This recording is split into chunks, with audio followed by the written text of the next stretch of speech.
Recent intelligence from a variety of sources tells us that Russia is preparing for a major invasion of Europe. I'm Dominic Bowen. I'm the head of strategic advisory and I'm a partner at 2Secure, a European risk consultancy firm. And I work with clients, senior business leaders across Europe to prepare for some of the biggest risks and challenges that they face. And this one certainly is at the top.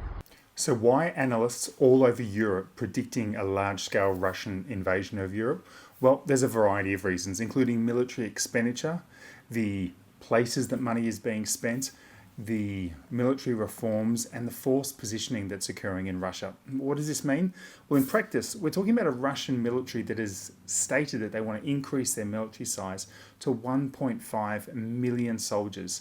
They're creating new military districts on NATO's borders with a particular focus on new military districts that will face Sweden and Finland.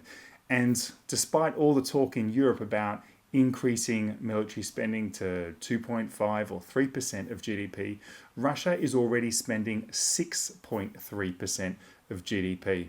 And the Institute for the Study of War, a military think tank, estimates that Russia will continue to escalate unless NATO also escalates and provides force deterrent. Basically says that we're not going to tolerate and we're not going to accept and we're going to be able to successfully deter a Russian invasion. The Danish intelligence service says that Russia is preparing for war and could potentially commit to war with NATO within 5 years.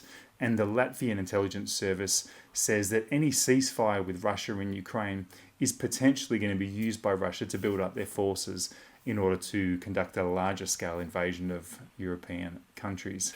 We're seeing continued sabotage in Germany, France, the UK, Poland, Sweden, and these are sabotage acts conducted by Russian or Russian-supported actors. We're seeing large-scale Russian military exercises that are simulating an invasion of Europe, and we need to understand and we need to accept that the threat of war from Russia is real. And it's not just in Eastern Europe, it's across the entire continent.